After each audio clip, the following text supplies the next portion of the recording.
ফুল নিয়েছো? ঠিক আছে। নমো নিত্যং সরস্বত্যই নমো নমঃ বেদ বেদান্ত বেদাঙ্গ বিদ্যাস্থানেভ্য এবচ এষ সবচন্দন পুষ্প বিল্লপত্র পুষ্পাঞ্জলি ওম শ্রী শ্রী সরস্বত্যই নমো নমঃ। দিয়ে দাও মা সরস্বতী মায়ের পায়ে। আর একবার হলেই তোমাদের পুষ্পাঞ্জলি কমপ্লিট হয়ে যাবে। ঠিক আছে। তারপরে প্রণাম মন্ত্র করবো প্রণাম সরস্বতী মায়ের, তাহলেই তোমাদের কমপ্লিট।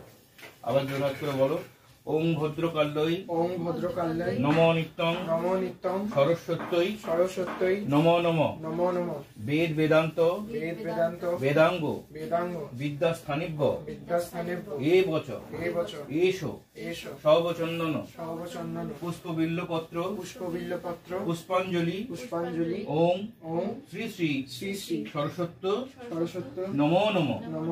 আচ্ছা, এটা তো তোমার হয়ে গেল পুষ্পাঞ্জলি মন্ত্র। মায়ের পায়ে পুষ্প দিয়ে দাও।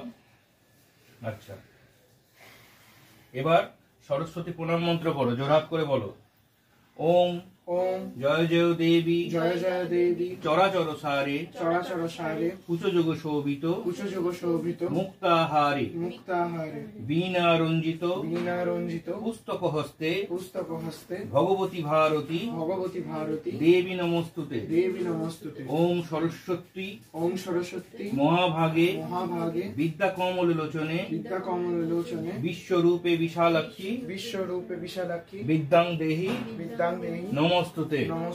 ব্যাস, প্রণাম করে জোরহাত করে প্রণাম করে তোমাদের যা মনের ইচ্ছা যে মা দেবী সরস্বতী মা গো আমাদের ভালো করে পড়াশোনায় মন দাও, যেন আমরা ভালো করে পড়াশোনা করি সারা বছর।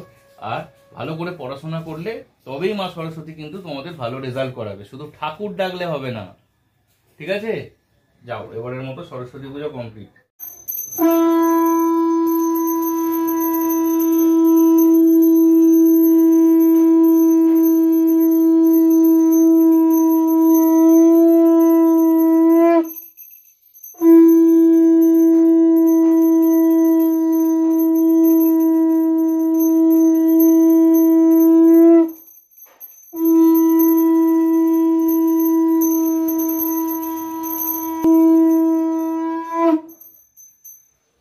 কিরে 7টা বাজা জোরে।